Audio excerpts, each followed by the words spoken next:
UDF പ്രതിപക്ഷ നേതാവ് പറയുന്ന ഒരു വാക്ക് എപ്പോഴും ടീം UDF. ആ ടീം UDFനെ കേരളത്തിലെ ജനങ്ങൾ ടീം വർക്കിൻ്റെ പേരിൽ അംഗീകരിച്ചു. അപ്പം ഒരു പാർട്ടിയുടെ മാത്രമല്ല, എല്ലാവരും ജോയിൻ്റ് എഫേർട്ടാണ്.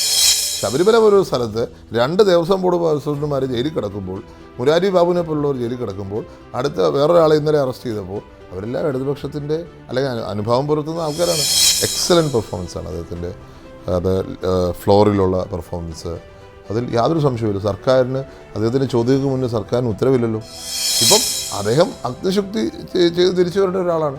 അത് അങ്ങനെ നമ്മൾ വിചാരിക്കുന്നു. അതുവരെ അദ്ദേഹം പുറത്തേക്കട്ടെ പാർട്ടി തീരുമാനിച്ചു.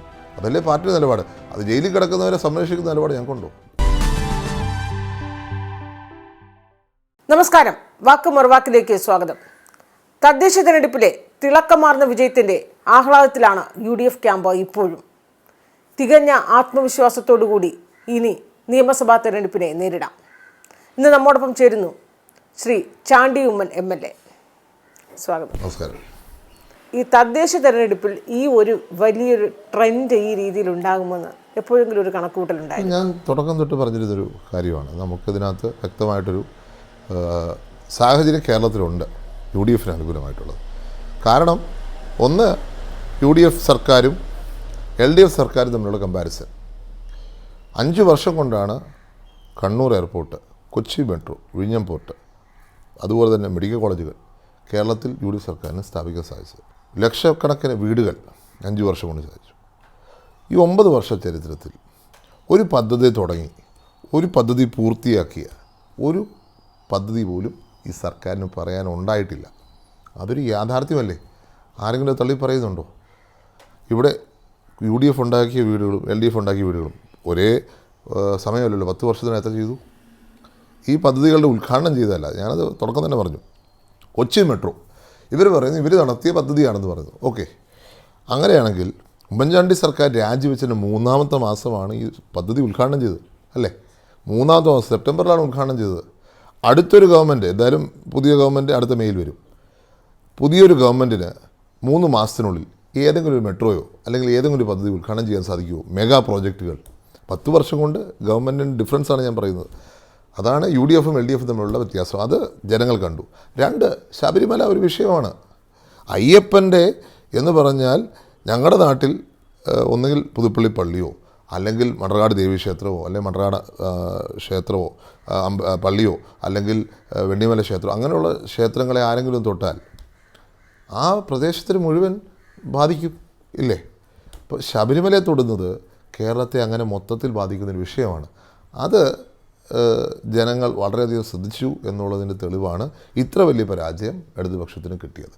അപ്പം ഇത് ജനങ്ങൾ സർക്കാരിന് കൊടുത്ത തിരിച്ചടിയാണ്.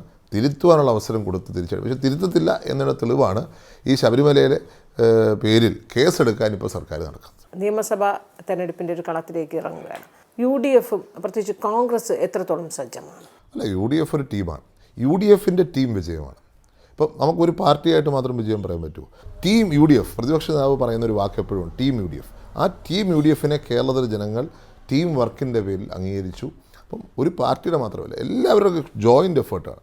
അപ്പോൾ അങ്ങനെ വരുമ്പോൾ ഈ നിയമസഭാ തെരഞ്ഞെടുപ്പിൽ നിങ്ങൾ എന്താണ് പ്രതീക്ഷിക്കുന്നത്? ജനങ്ങൾ ഓൾറെഡി ഈ സർക്കാരിനെ വിലയിരുത്തി കഴിഞ്ഞു. അതിന് ഫൈനൽ ടെസ്റ്റൂടെ ബാക്കിയുള്ളൂ. അതാണ് ഏപ്രിലിൽ നടക്കാൻ പോകുന്ന നമ്മുടെ തെരഞ്ഞെടുപ്പ്. ആ തെരഞ്ഞെടുപ്പിൽ ഒറ്റക്കെട്ടായി UDF നിന്ന് പ്രവർത്തിച്ച് മുന്നോട്ട് പോയാൽ UDFിൻ്റെ തിരിച്ചൊരു സാധ്യമാണ് എന്നുള്ള കാര്യത്തിൽ യാതൊരു സംശയമില്ല. ഇത് 2021 അല്ല, 26. കാരണം 21-ൽ കോവിഡിൻ്റെ ഒരു അന്തരീക്ഷമുണ്ട്. കോവിഡിൻ്റെ അന്തരീക്ഷത്തിൽ ഒത്തിരി പേര് വോട്ട് ചെയ്യാൻ വന്നിട്ടില്ല. ഈ ഒരു തെരഞ്ഞെടുപ്പ് അങ്ങനെ ആയിരിക്കത്തില്ല. നിലവിൽ ഇപ്പോഴത്തെ ഒരു സ്റ്റാറ്റസ് വെച്ച് നോക്കുമ്പോൾ UDFന് എന്ത് പോസിറ്റീവായ ഘടകമാണ് LDFിനെ അപേക്ഷിച്ച് ഉണ്ട് എന്ന് ചാണ്ടി ഉമ്മൻ കരുതുന്നു? ചരിത്രത്തിൽ ഒരിക്കലും UDFന് ഇത്രയും ഗ്രാമപഞ്ചായത്ത് കിട്ടിയിട്ട് എനിക്കറിയില്ല. 500-ൽ പരം. അതുപോലെ തന്നെ മുനിസിപ്പാലിറ്റികൾ ഇത്രയും കൂടിയ ഒരു ചരിത്രം ഉണ്ടായിട്ടില്ല. ബ്ലോക്കുകൾ ഒട്ടുമില്ലാതെ കഴിഞ്ഞ ഇലക്ഷന് ബ്ലോക്ക് പഞ്ചായത്തുകൾ, കോർപ്പറേഷനുകൾ 4 കോർപ്പറേഷൻ ചെറുതാണോ? അപ്പോൾ അത്രയും കോഴിക്കോട് കോർപ്പറേഷൻ കുറച്ച് വോട്ടുകൾക്കാണ് നഷ്ടപ്പെട്ടിരിക്കുന്നത്. അവിടെ ഇച്ചുകൂടെ ഒരു ശ്രദ്ധ സീറ്റുകളുടെ നിർണ്ണയത്തിൻ്റെ കാര്യത്തിൽ കൊടുത്തിരുന്നെങ്കിൽ തീർച്ചയായിട്ടും അവിടെയും ഒരു പരിഗണന വന്നേനെ. അപ്പം അങ്ങനെ കേരളമാകെ ഒരു UDF തരംഗമാണ് ഈ ഇലക്ഷന് കാണാൻ സാധിക്കുന്നത്. അത് തന്നെയായിരിക്കും അടുത്ത ഇലക്ഷന് ശേഷവും ഉണ്ടാകാൻ പോകുന്നത്. ഒരു ഭരണവിരുദ്ധ വികാരം ഉണ്ടെങ്കിൽ ഉറപ്പായും അത് പ്രതിപക്ഷത്തിനായിരിക്കും ഗുണം ചെയ്യുക, പ്രയോജനമായി മാറുക. ഇത് അങ്ങനെ ഉണ്ടായതാണോ അതോ UDFന്റെ അല്ലെങ്കിൽ പ്രതിപക്ഷത്തിന്റെ മികവിന് ജനങ്ങൾ നൽകിയൊരു വോട്ടാണോ? ഭരണവിരുദ്ധം ഉണ്ടാവണേ ഭരണം ഉണ്ടാവണം. ഇപ്പം ഭരണവിരുദ്ധം എന്ന് പറയാൻ പറ്റത്തില്ല. ഭരണമില്ല, ഭരണമില്ലായ്മയെ ജനം തിരിച്ചറിഞ്ഞു. ഭരണത്തിൽ അവർക്ക് താല്പര്യമില്ല എന്നുള്ളത് ജനം തിരിച്ചറിഞ്ഞു. അല്ലെങ്കിൽ ഞാൻ പറയട്ടെ, കേരള ചരിത്രത്തിൽ എന്തെങ്കിലും ശബരിമല ഇങ്ങനൊരു ആക്ഷേപം ആരെങ്കിലും കേട്ടിട്ടുണ്ടോ? ഇതുവരെ ഇങ്ങനൊരു സംഭവം നടന്ന് കേട്ടിട്ടുണ്ടോ? എന്നിട്ടും വീണ്ടും ഈ വർഷം കൊണ്ടുവന്നില്ലേ, ഈ വ്യക്തിയെ വീണ്ടും കൊണ്ടുവന്നില്ലേ? അപ്പം അത് തന്നെ കാണിക്കുന്നത് താല്പര്യക്കുറവാണ്. ജനങ്ങളുടെ വിശ്വാസങ്ങളെയും ജനങ്ങളുടെ ഇൻട്രസ്റ്റിനെയും പ്രൊട്ടക്റ്റ് ചെയ്യുവാൻ സർക്കാരിന് താല്പര്യമില്ല, സർക്കാരില്ല വെർച്വലി. അത് ജനം തിരിച്ചറിഞ്ഞു. അതിൻ്റെ ഓൾട്ടർനേറ്റീവ് ആരാ? അതിൻ്റെ ഓൾട്ടർനേറ്റീവ് ഏതാണോ ശക്തിയുള്ളത് ആ ഓൾട്ടർനേറ്റീവിന് ജനങ്ങൾ വോട്ട് ചെയ്തു. അപ്പോൾ അതാണ് ഈ ഇലക്ഷൻ്റെ ഫൈനൽ റിസൾട്ട് ഞാൻ പറയും. ഒരു കെട്ടുറപ്പോടുകൂടി തീരുമാനത്തിലെത്താൻ പറ്റാത്ത ഒരു സാഹചര്യം ഇപ്പോൾ UDFിലുണ്ട്. ഈ ഒരു 3 മാസ കാലയളവിൽ അത്തരത്തിലുള്ള ഒരു എവിടെയൊക്കെ ഒരു സംഘടനാ തലത്തിലുണ്ടാകുന്ന ഒരു ദൗർബല്യം, അങ്ങനെ ദൗർബല്യം ഉണ്ടെങ്കിൽ നിങ്ങൾ റിസൾട്ട് വരുമോ? നിങ്ങൾ ഓർത്ത് നോക്കണം, 10 വർഷമായി കേന്ദ്രത്തിൽ ഭരണമില്ല, 11 വർഷമായി. 9 വർഷം കഴിഞ്ഞ് 10ാമത്തെ വർഷം കയറുകയാണ് ഇവിടെ ഭരണമില്ലാത്തത്. എന്നിട്ടും ഒരു പിന്തുണയില്ലാതെ, ഒരു സർക്കാരും ഇല്ലാതെ ഇത്രയധികം കോർപ്പറേഷനുകൾ, ഇത്രയധികം മുനിസിപ്പാലിറ്റികൾ എല്ലാം ഉണ്ടെന്ന് പറയുന്ന സർക്കാർ സംവിധാനം ഉണ്ടായിട്ടും, കേഡർ സിസ്റ്റം ഉണ്ടായിട്ടും, അതുപോലെ തന്നെ ഏറ്റവും വലിയ NGO അസോസിയേഷൻ ഉണ്ടായിട്ടും, എല്ലാ കാര്യങ്ങളും ഉണ്ടായിട്ടും ജനങ്ങൾ കൊടുത്ത് തിരിച്ചടി കണ്ടില്ലേ? അത് ആ ജനങ്ങളെ മൊബിലൈസ് ചെയ്ത് ആരാ? ഇവിടുത്തെ സാധാരണക്കാരെ കോൺഗ്രസ് പ്രവർത്തകർ. അവർ ഒറ്റക്കെട്ടായി നിന്ന് എടുത്ത തീരുമാനവും അവർക്കൊരു അതിയായ ആഗ്രഹം ഇലക്ഷൻ ജയിക്കണം എന്നുള്ളത് കൊണ്ടാണ് ഈ ഇലക്ഷനിൽ വലിയ വിജയം ഉണ്ടായിരിക്കുന്നത്. അപ്പോൾ കോൺഗ്രസ് പ്രവർത്തകർ അടിത്തട്ടിൽ വളരെ സ്ട്രോങ് ആണ്. രണ്ടാമത്തെ കാര്യം ആരോപണങ്ങളെന്ന് പറയുന്നു. ഇടതുപക്ഷത്തിന് ഫൈനൽ റൗണ്ടിൽ ആരോപണം എന്ന് പറഞ്ഞാൽ എല്ലാ റൗണ്ടിലും ആരോപണമായിരുന്നു ഇല്ലേ? ശബരിമല ഒരു സ്ഥലത്ത് 2 ദേവസ്വം ബോർഡ് പ്രസിഡന്റുമാർ ജയിലിൽ കിടക്കുമ്പോൾ, മുരാരി ബാബുവിനെ പോലുള്ളവർ ജയിലിൽ കിടക്കുമ്പോൾ, അടുത്ത വേറൊരാളെ ഇന്നലെ അറസ്റ്റ് ചെയ്തപ്പോൾ അവരെല്ലാം ഇടതുപക്ഷത്തിൻ്റെ അല്ലെങ്കിൽ അനുഭവം പുലർത്തുന്ന ആൾക്കാരാണ്. ഈ സർക്കാരിൻ്റെ കാലത്താണ് നടന്നത്. ഏത് അനുഭവം പുലർത്തിയാലും ഈ സർക്കാരിൻ്റെ കാലത്താണ് നടന്നിരിക്കുന്നത്. ആ ആരോപണമല്ല ഏറ്റവും വലിയ ആരോപണം ജനങ്ങൾ കാണാതിരിക്കുമോ? അപ്പം അത് ഒരു വിശ്വാസത്തെയല്ല, എല്ലാ വിശ്വാസങ്ങളെയും ബാധിക്കുന്ന കാര്യമാണ്. കാരണം ശബരിമല എന്ന് പറഞ്ഞാൽ ലോകമെമ്പാടും നോക്കുന്ന വലിയ ഒരു ദേവസ്ഥാനമാണ്. അവിടെ ദേവസ്ഥാനത്ത് ഇങ്ങനെ കൊള്ള നടന്നു പറഞ്ഞാൽ അത് സർക്കാരിൻ്റെ മൂക്കിൻ്റെ കീഴിൽ. നിങ്ങൾ ഓർത്ത് ഇടതുപക്ഷമായിരുന്നെങ്കിൽ എന്തായിരുന്നു അതിൻ്റെ സ്ഥിതി? ഇടതുപക്ഷമായിരുന്നു ഭരിക്കുന്നതെങ്കിൽ എന്തായിരുന്നു? പ്രതിപക്ഷത്തെങ്കിൽ എന്തായിരുന്നു സ്ഥിതി? UDFിൻ്റെ പകരം ഇവിടെ കേരളം കത്തിക്കില്ലേ? അങ്ങനെ ഒരു സമരത്തിലേക്ക് പോകുന്നത്. നമ്മളതൊന്നും പറഞ്ഞു ജനങ്ങളെ നമ്മൾ കാര്യങ്ങൾ പറഞ്ഞ് മനസ്സിലാക്കി. പക്ഷെ ഒരു പാട്ട് പോലും, ഇപ്പോൾ ഇന്നലെ ആരോ പറയുന്ന വിട്ടത് പാട്ട് ഫ്രീഡം ഓഫ് എക്സ്പ്രഷൻ മാത്രമല്ല, ഫ്രീഡം ഓഫ് റിലിജിയൻ കൂടിയാണെന്നാണ് പറഞ്ഞത്. കാരണം അയ്യപ്പനോടാണ് അവർ പറയുന്നത് ഇതാണ് സംഭവം, സ്വർണം കെട്ടത് ആരാണ്? അയ്യപ്പ ഇത് ഇന്ന ആൾക്കാരാണ്. അത് ഫാക്റ്റല്ലേ? അല്ലെ ആരെങ്കിലും ഉണ്ടാക്കിയതാണോ? പിന്നെ പ്രശ്നങ്ങളുടെ കാര്യം പറയുന്നു. 2001 UDF ജയിച്ച 100 സീറ്റ് കിട്ടിയ ഇലക്ഷനിൽ 3 സ്ഥാനാർത്ഥികളെ പിൻവലിച്ചു. ഇലക്ഷൻ പ്രഖ്യാപിച്ച് സ്ഥാനാർത്ഥിയെ പ്രഖ്യാപിച്ച് സ്ഥാനാർത്ഥി ചുവരെഴുത്തും കഴിഞ്ഞിട്ട് 3 സ്ഥാനാർത്ഥികളെ പ്രഖ്യാപിച്ചു, ആറന്മുള ഉൾപ്പെടെ. ഓർമ്മയുണ്ടോയെന്നറിയില്ല. അപ്പം അതുകൊണ്ട് UDFിൽ പല പ്രശ്നങ്ങളും ഇങ്ങനെ ചില ഡിസ്കഷൻസും പല കാര്യങ്ങളൊക്കെ നടന്നിരിക്കും. പക്ഷേ UDF എപ്പോഴും ആ പ്രശ്നങ്ങളെയൊക്കെ മറികടന്ന് ഒറ്റക്കെട്ടായി മുന്നോട്ട് പോകുന്ന ഒരു സംവിധാനമാണ് എക്കാലത്തും ഉള്ളത്. അപ്പോൾ ഈ കാലത്തും അത് കൊണ്ട് തന്നെ UDF 100% ജയത്തിലേക്കാണ് പോകുന്നതെന്ന് ഒരു സംശയമില്ല. ഇടതുമുന്നണിയെ സംബന്ധിച്ച് അവർക്കൊരു ലീഡർഷിപ്പിൽ ഒരു പ്രത്യേകത, അല്ലെങ്കിൽ അവരുടെ ഒരു പ്രത്യേകത എന്ന് പറയുന്നത്, ഒരു തലമുറ കഴിഞ്ഞാൽ അടുത്തൊരു 2ാം തലമുറ അല്ലെങ്കിൽ 2ാം നിര നേതാക്കളെ കൃത്യമായി ഞങ്ങൾ ഒരുക്കിയിട്ടുണ്ട്, സജ്ജമാക്കിയിട്ടുണ്ട്. അത് ദേശീയ തലത്തിൽ NDA ആയാലും BJP ആയാലും ഇത് തന്നെയാണ് പറയുന്നത്. UDFിൽ ആ രീതിയിൽ യുവാക്കളെ സജ്ജമാക്കുന്ന രീതിയിൽ എത്രത്തോളം ഒരു ആത്മാർത്ഥതയാണ് UDF അല്ലെങ്കിൽ കോൺഗ്രസ് കാണിക്കുന്നത്? ഈ 2 പക്ഷത്തിലും 2ാം നിരയല്ലേ തയ്യാറായിട്ടുള്ളൂ അല്ലേ? ഞങ്ങൾക്ക് 2ഉം 3ഉം 4ഉം തയ്യാറാണ്. ഇപ്പം 4ാം ഘട്ടം തയ്യാറായതാണ് ഇപ്പോഴത്തെ ബ്ലോക്ക് പഞ്ചായത്ത് സ്ഥാനാർത്ഥികൾ. 3ാം ലെയറിലുള്ളതാണ് ജില്ലാ പഞ്ചായത്ത് സ്ഥാനാർത്ഥികളും ജയിച്ചവരും. 2ാം ഘട്ടം എല്ലാ MLA ചെറുപ്പക്കാരായിട്ടുള്ള എല്ലാ MLAമാരും എത്രയുണ്ട്? സീനിയേഴ്സാണ് ഫസ്റ്റ് ഘട്ടം. അവർക്ക് 2 ആയിട്ടുള്ളൂ, ഞങ്ങൾക്ക് 4 വരെ ആയി. നിങ്ങൾ നോക്കിയോ, എൻ്റെ മണ്ഡലത്തിലെ ബ്ലോക്ക് മാത്രം എടുത്തോ, 6 സ്ഥാനാർത്ഥികളെ ചെറുപ്പക്കാരെ നിർത്തി 6ഉം ജയിച്ചു. 19 ബ്ലോക്കിൽ 19 ജയിച്ചു. അവരെല്ലാം സീനിയേഴ്സും ഉണ്ട്. പക്ഷെ 6 യുവാക്കളും ജയിച്ചു. ചെറുപ്പക്കാർ എത്രയോ ജയിച്ചിട്ട്. അപ്പോൾ ഞങ്ങളുടെ നിരയൊക്കെ സജീവമാണ്. ഞങ്ങൾക്ക് 5 നിര വരെ ഉണ്ട് എന്നാണ് ഞാൻ പറയുക. പക്ഷെ നിങ്ങൾക്ക് 5ഓ 6ഓ നിരകളൊക്കെ ഉണ്ട്, സജീവമാണ്, സജ്ജമാണെന്ന് പറയുമ്പോഴും അവർക്കെതിരെ ഉണ്ടാകുന്ന ആരോപണങ്ങളും അലിഗേഷൻസും ഒക്കെ എങ്ങനെയാണ് കോൺഗ്രസിനെ UDF-നെയൊക്കെ ബാധിക്കുന്നത്? അങ്ങനെയൊന്നും ഞങ്ങളെ ഒന്നും ബാധിച്ച് ഈ ഇലക്ഷൻ വല്ലതും ബാധിച്ചു? എന്തുമാത്രം ആരോപണങ്ങൾ പറഞ്ഞു? ഞാൻ ചോദിക്കട്ടെ, ഒരു പാർട്ടി എന്ന നിലയിൽ ആ പാർട്ടിയെ മൊത്തം ബാധിക്കുന്ന ഒരു പ്രശ്നമുണ്ടോ? ഇല്ല. പാർട്ടിയിലെ എല്ലാ നേതാക്കന്മാരും ഏതെങ്കിലും ഒരു പ്രശ്നത്തിൽപ്പെട്ടിട്ടുണ്ടോ? ഇല്ല. ഒരാളെ പറ്റി ഒരു ആക്ഷേപം വന്നു, ആക്ഷേപം ഒഫീഷ്യലി വരുന്നതിന് മുമ്പ് അയാളെ സസ്പെൻഡ് ചെയ്തു. ഒരു ഇമെയിൽ വന്നപ്പോൾ അയാളെ പുറത്താക്കി, പേര് പോലും ഇല്ലാത്തൊരു ഇമെയിലായിരുന്നു, പുറത്താക്കി. പാർട്ടി നടപടിയെടുത്തു. ഇതിൽ കൂടുതൽ എന്ത് ചെയ്യാൻ പറ്റൊരു പാർട്ടിക്ക്? പക്ഷേ ഞങ്ങളുടെ 99.99% ആൾക്കാരിൽ എവിടെയാണ് പ്രശ്നം? ഒരു MLA പുറത്ത് വന്നു, അത് കുറ്റക്കാരനെന്ന് കോടതി പറഞ്ഞോ? അയാൾ തെറ്റുകാരനെന്ന് കോടതി പറഞ്ഞോ? ഇതുവരെ ജാമ്യമല്ലേ കൊടുത്തിരിക്കുന്നത്. അപ്പോൾ ഈ പാർട്ടി ചില മോറൽസ് പിൻപറ്റുന്നതുകൊണ്ടും അദ്ദേഹത്തിൻ്റെ ക്ലാരിഫിക്കേഷൻ തരട്ടെന്ന് പറഞ്ഞാൽ കോടതി ശിക്ഷിച്ചിട്ടില്ല, ജാമ്യം കൊടുത്തിരിക്കുന്ന ഒരാളാണ്. അപ്പം ഇവിടെ ജയിലിൽ കിടക്കുന്ന ആൾക്കാർ ഇതാ അതിനെക്കാട്ടി വലിയ കിടക്കുന്നു, എന്തെങ്കിലും നടപടി എടുത്തു? ഇപ്പം അദ്ദേഹം അഗ്നിശുക്തി ചെയ്ത് തിരിച്ചു വരേണ്ട ഒരാളാണ്. അത് അങ്ങനെ നമ്മൾ വിചാരിക്കുന്നു. അതുവരെ അദ്ദേഹം പുറത്തേക്കട്ടെ, പാർട്ടി തീരുമാനിച്ചു. അതല്ലേ പാർട്ടി നിലപാട്. അത് ജയിലിൽ കിടക്കുന്നവരെ സംരക്ഷിക്കുന്ന നിലപാട് ഞങ്ങൾക്കുണ്ടോ? ഇത് ജയിലിൽ പോലും വിട്ടില്ലല്ലോ, ജാമ്യം എടുക്കാൻ പോണ്ടി വന്നു. അപ്പോൾ ഈ രാഹുൽ മാങ്കൂട്ടത്തിൽ അഗ്നിശുദ്ധി കഴിഞ്ഞ് തിരിച്ചു വരണം, അഗ്നിശുദ്ധി വരുത്തി തിരിച്ചു വരണമെന്നാണ് ആഗ്രഹിക്കുന്നത്. നിയമപരമായി തെറ്റ് ചെയ്തിട്ടുണ്ടെങ്കിൽ ശിക്ഷിക്കേണ്ടതേ. നിയമപരമായി തെറ്റ് ചെയ്യാത്ത ഒരാളെ എങ്ങനെ ശിക്ഷിക്കും? പറ. നിങ്ങൾ കുറച്ച് പേർക്ക് ശിക്ഷിക്കണം എന്ന് പറഞ്ഞാൽ ശിക്ഷിക്കാൻ പറ്റുമോ? നിയമത്തിൽ സർക്കാർ ചെയ്യട്ടെ പ്രവർത്തനം. സർക്കാർ അതിൻ്റെ നിയമവശം എടുത്ത് അദ്ദേഹത്തെ ശിക്ഷിക്കട്ടെ. ശിക്ഷിച്ചില്ലെങ്കിൽ പിന്നെ അപ്പോഴും കുറ്റക്കാരനെന്ന് പറയണോ? ഇപ്പോൾ അയാൾ രാഹുൽ മാങ്കൂട്ടത്തെ താങ്കൾ പ്രതിയെന്നാണോ ആരോപണ വിധേയനെന്നാണോ പറയുന്നത്? അല്ല, ഇത് ഞാൻ ചോദിക്കട്ടെ, അതൊരു പ്രൊസീജിയർ നടക്കുകയല്ലേ. ഇപ്പം പ്രൊസീജിയർ നടക്കുന്ന സാഹചര്യത്തിൽ ആ പ്രൊസീജിയർ പുള്ളിക്കും റൈറ്റ് ടു ലൈഫ് എന്നുള്ളൊരു ക്വസ്റ്റ്യൻ ഉണ്ടല്ലോ. റൈറ്റ് ടു ലൈഫ് എന്നുള്ളത് പുള്ളിക്കും ബാധകമാണല്ലോ. Right to protection against unlawful arrest അത് ബാധകമല്ലേ. ഇപ്പം ചുമ്മാ ഒരാളെ അറസ്റ്റ് ചെയ്യാൻ പറ്റുമോ? അയാൾ കുറ്റക്കാരനാണെങ്കിലേ അറസ്റ്റ് ചെയ്ത് ജയിലിലിടാൻ പറ്റുള്ളൂ, അല്ലെങ്കിൽ ശിക്ഷിക്കാൻ പറ്റുള്ളൂ. കുറ്റക്കാരനല്ലാത്ത ഒരാളെ ശിക്ഷിക്കാൻ പറ്റുമോ? അതുകൊണ്ട് മൊറാലിറ്റി മുൻനിർത്തിയാണ് പാർട്ടി തീരുമാനമെടുത്തത്. പക്ഷേ ലീഗൽ വശമുണ്ടല്ലോ, ആ ലീഗൽ വശത്തിൽ അദ്ദേഹത്തെ ശിക്ഷിക്കാൻ കോടതിക്കല്ലേ പറ്റുള്ളൂ, നമുക്കാർക്കെങ്കിലും പറ്റുമോ?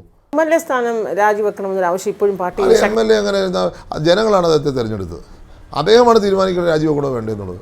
യൂത്തിൻ്റെ പ്രതീകം എന്ന രീതിയിൽ ഉയർത്തിക്കൊണ്ടുവന്നൊരു നേതാവിൽ നിന്ന് വളരെ പൊടുന്നതിന് ഒട്ടും പ്രതീക്ഷിക്കാത്ത രീതിയിലുള്ള അലിഗേഷൻസ് ആണ് ഉണ്ടായത്. പക്ഷേ ആ ഒരാൾ ഉണ്ടാക്കിയ ഒരു ഡാമേജ് എന്ന് പറയുന്നത് കോൺഗ്രസിൽ എത്രത്തോളം ഗുരുതരമായി കോൺഗ്രസിനെ ബാധിക്കുന്നു? ഞാൻ ചോദിക്കുന്നത്, ആ ഒരു വ്യക്തിയെ മാത്രം കോൺസെൻട്രേറ്റ് ചെയ്തതിനാ? എല്ലാ പാർട്ടിയിലും ഇല്ലേ? എല്ലാ പാർട്ടിയിലും ഇതേപോലത്തെ സ്റ്റോറീസ് ഓൾറെഡി ഉണ്ടല്ലോ. ഗുരുതരമായ രീതിയിൽ അലിഗേഷൻസ് വേറെ ഏത് പാർട്ടിയിൽ ഏത് നേതാവിനെതിരെയാണ് ഉണ്ടായിട്ടുള്ളത്? അദ്ദേഹത്തിനെ മാത്രം ഫോക്കസ് ചെയ്ത് അങ്ങനെ പറയുന്നത് എന്തിനാണെന്ന് എനിക്ക് മനസ്സിലാവുന്നില്ല. ഓക്കെ, അദ്ദേഹത്തിന് തെറ്റ് ചെയ്തിട്ടുണ്ടെങ്കിൽ അത് കോടതി ശിക്ഷിക്കട്ടെ, ആ ലീഗൽ പ്രോസസ്സ് നടക്കട്ടെ. രാഹുൽ കുറ്റവിമുക്തനായി ശിക്ഷയൊക്കെ കഴിഞ്ഞ് വീണ്ടും കോൺഗ്രസിൽ സജീവമായി വരണമെന്ന് തന്നെയാണ് താങ്കൾ ആഗ്രഹിക്കുന്നത്? അല്ല, അദ്ദേഹം ലീഗലി തെറ്റ് ചെയ്തിട്ടുണ്ടോ ഇല്ലയോ എന്നുള്ളത് കോടതി തീരുമാനിക്കട്ടെ, അതിനുശേഷം നമുക്ക് ആലോചിക്കാം. ഈ VD സതീശൻ്റെ നിലപാടുകൾ പലപ്പോഴും ഏറ്റവും നിർണായകമായ സാഹചര്യത്തിൽ ഒരു പ്രതിപക്ഷ നേതാവ് എന്ന രീതിയിൽ പലപ്പോഴും അദ്ദേഹം പ്രതിപക്ഷ നേതാവായതിനു ശേഷം നടന്ന ഉപതെരഞ്ഞെടുപ്പുകൾ ഉൾപ്പെടെ UDF മികവാർന്ന വിജയമാണ് നേടിയിരിക്കുന്നത്. ഇനി അദ്ദേഹത്തിന് മുൻനിർത്തി ധൈര്യമായി UDF-ന് 2026 നേരിടാൻ പുള്ളിയുടെ ലീഡർഷിപ്പിലാണ് ഞങ്ങൾ MLA-മാരെ സർക്കാരിനെതിരെ ഫൈറ്റ് ചെയ്യുന്നത്. പുള്ളിയുടെ ഒരു പെർഫോമൻസ് എക്സലൻറ്റ് പെർഫോമൻസാണ് അദ്ദേഹത്തിൻ്റെ. അത് ഫ്ലോറിലുള്ള പെർഫോമൻസ്, അതിൽ യാതൊരു സംശയമില്ല. സർക്കാരിന് അദ്ദേഹത്തിൻ്റെ ചോദ്യങ്ങൾക്ക് മുന്നിൽ സർക്കാരിന് ഉത്തരവില്ലല്ലോ. ഓരോ ചോദ്യങ്ങൾക്ക് മുന്നിലും സർക്കാർ തകർന്നടിയല്ലേ. ഇന്നിപ്പം ഈ ശബരിമലയെ ബന്ധപ്പെട്ട പാട്ടിൻ്റെ കാര്യത്തിൽ പോലും അദ്ദേഹത്തിൻ്റെ നിലപാട് കാരണമാണ് സർക്കാരിന് പിന്നോട്ട് പോകേണ്ടി വന്നിരിക്കുന്നത്. അപ്പോൾ അതുകൊണ്ട് അദ്ദേഹത്തിൻ്റെ ഒരു ലീഡർഷിപ്പ് അസംബ്ലിയിൽ എക്സലൻ്റാണ്. അതുപോലെ ഞങ്ങൾക്കൊരു മികച്ച ലീഡറാണ് സണ്ണി ജോസഫിൻ്റെ നേതൃത്വത്തിലാണ് ഞങ്ങൾ പാർട്ടി പോകുന്നത്. അങ്ങനെ രണ്ട് മികച്ച നേതാക്കന്മാരാണ് കേരളത്തിൽ ഇപ്പോൾ പാർട്ടിയെ നയിച്ചുകൊണ്ടിരിക്കുന്നത്. അതുപോലെ തന്നെ ഒത്തിരി നേതാക്കന്മാരുണ്ട്, രമേശ് ചെന്നിത്തലയുണ്ട്, ശ്രീ KC വേണുഗോപാലുണ്ട്. അവരെല്ലാം നമ്മളെ വിവിധ തലങ്ങളിൽ നയിച്ചുകൊണ്ടിരിക്കുന്നു. ഇപ്പോൾ സെൻട്രലിലെ ലീഡർഷിപ്പിന് നേതൃത്വം കൊടുക്കുന്ന ആളാണ് KC വേണുഗോപാൽ. അദ്ദേഹത്തിൻ്റെ നേതൃത്വത്തിലാണ് BJP-ക്കെതിരെ ഫൈറ്റ് നടത്തുന്നത്. വോട്ട് ചോരി ഉൾപ്പെടെയുള്ള കാര്യങ്ങൾ രാജ്യത്തിന് മുന്നിൽ ശ്രദ്ധയെ കൊണ്ടുവന്നത് അദ്ദേഹത്തിൻ്റെ ലീഡർഷിപ്പിലാണ്. അപ്പം പാർട്ടിയുടെ വിവിധ തലങ്ങളിൽ ഈ പാർട്ടിയെ ഉയർത്തിക്കൊണ്ടുവരുവാനുള്ള ശ്രമം നടക്കുമ്പോൾ ഓരോരുത്തരും അവരുടെ റോൾ ചെയ്യുന്നു. ആ റോളിൽ മികച്ച റോളാണ് പ്രതിപക്ഷ നേതാവിനും ഉള്ളത്. വി.ഡി. സതീശനെ മുഖ്യമന്ത്രിയെ ഉയർത്തിക്കാട്ടി തന്നെയായിരിക്കുമോ 2026 UDF നേരിടുക? 80-കൾ മുതൽ UDF ഉണ്ടായി വന്നൊരു പ്രാക്ടീസ് പറഞ്ഞാൽ ഒരു കാൻഡിഡേറ്റും നമുക്ക് CM-നില്ല. 2001 AK ആയിരുന്നു അല്ല, ഉമ്മൻചാണ്ടി ആയിരുന്നു അല്ല, രമേശ് ചെന്നിത്തലയായിരുന്നു അല്ല, അതല്ല, ഒരാളെയും നമ്മൾ ഉയർത്തി കാണിച്ചിട്ടില്ല. പാർട്ടിയാണ്, ലീഡർഷിപ്പാണ് തീരുമാനിക്കുന്നത്. അത് കോൺഗ്രസിൻ്റെ ഒരു പ്രത്യേകതയാണ്.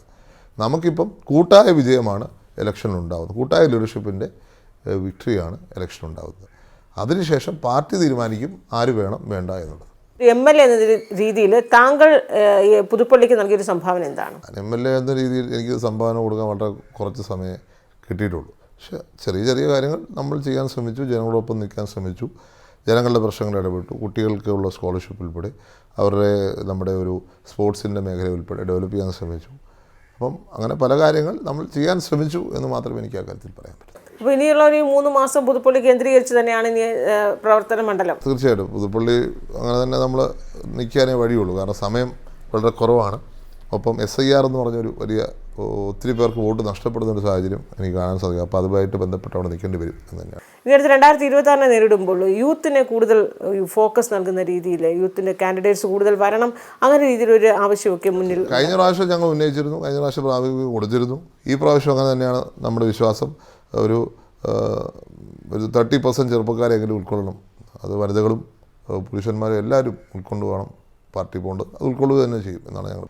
അതേപോലെ ഒത്തിരി പേര് മിക്സ് ആയിരിക്കുമല്ലോ. ഇപ്പം ചെറുപ്പക്കാർ മാത്രമൊന്നുമല്ലല്ലോ പറഞ്ഞത്, ചെറുപ്പക്കാരുകൊണ്ട് എക്സ്പീരിയൻസ് ആയിട്ട് ഞങ്ങളുടെ എൻ്റെ മണ്ഡലത്തിൽ ജോഷി ഫിലിപ്പ്, അദ്ദേഹം വലിയൊരു ഭൂരിപക്ഷത്തിനാണ് ജയിച്ച് ജില്ലാ പഞ്ചായത്തിലേക്ക് വരുന്നത്. അങ്ങനെ ഓരോ സ്ഥലത്തും അങ്ങനെയുള്ള ആൾക്കാർ ഒരു മിക്സ് ആണ് വന്നിരിക്കുന്നത്. ആ ഒരു 7 ജില്ലാ പഞ്ചായത്തുകൾ UDF-ൻ്റെ കയ്യിലാണ്. അപ്പോൾ അങ്ങനെയുള്ള പല സ്ഥലത്തും വന്നിട്ടുണ്ട്. ബ്ലോക്കുകൾ ഒത്തിരി വന്നിട്ടുണ്ട്. മുനിസിപ്പാലിറ്റിയിൽ ജയിച്ചവരുണ്ട്, കോർപ്പറേഷനിൽ ജയിച്ചവരുണ്ട്, അതിന് അസംബ്ലിയിലേക്ക് മത്സരിക്കാൻ സാഹചര്യമുള്ള അടാട്ട് അനിൽ ഉൾപ്പെടെയുള്ളവർ ജയിച്ചിട്ടുണ്ട് പഞ്ചായത്തുകളിൽ. അപ്പം ഈ ഒരു ലെയർ ലീഡർഷിപ്പ് വന്നു കഴിഞ്ഞു. അവരിൽ നിന്ന് പാർട്ടി തീരുമാനിക്കേണ്ടതേ ഉള്ളൂ ആരാണെന്ന്. ഉമ്മൻചാണ്ടി എന്ന നേതാവും അദ്ദേഹത്തിൻ്റെ മരണശേഷം ചാണ്ടി ഉമ്മൻ എന്ന നേതാവിന് അല്ലെങ്കിൽ ചാണ്ടി ഉമ്മൻ എന്ന MLA-ക്ക് വന്നൊരു മാറ്റം എന്താണ്? അതല്ല, അദ്ദേഹമില്ല എന്നുള്ള ആദ്യത്തെ മാറ്റം. അദ്ദേഹമില്ലാതെ തന്നെ കാര്യങ്ങൾ നടത്തണം എന്നുള്ളത് ഒരു വലിയൊരു ഇഷ്യൂ തന്നെയാണ്. അതിൽ നിന്ന് പ്രവർത്തിക്കണം. അപ്പോൾ അദ്ദേഹത്തിൻ്റെ ഒരു ശൈലി എന്ന് പറഞ്ഞാൽ എന്നിൽ നിന്ന് വ്യത്യസ്തമാണ്. അപ്പോൾ അദ്ദേഹത്തെ എനിക്കൊരു ഡയറക്ഷൻ തരാൻ അദ്ദേഹം ഇല്ലാത്തത് ഒരു പ്രശ്നമാണ്.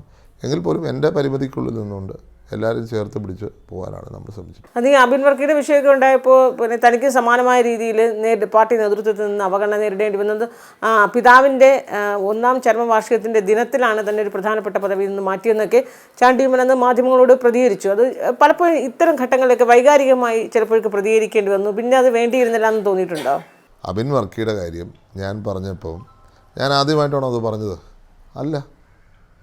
എന്നെ ഈ സ്ഥാനത്ത് നിന്ന് മാറ്റിയതിന് ശേഷം തിരുവനന്തപുരത്ത് നടന്ന ഒരു പത്രസമ്മേളനമുണ്ട്. ശ്രീ ശശി തരൂർ ഉൾപ്പെടെ വന്ന് പങ്കെടുത്ത അതേ പത്രസമ്മേളനത്തിൽ ചോദ്യം ചോദിച്ചപ്പോഴും ഇതേ ഉത്തരവ് കൊടുത്തേ.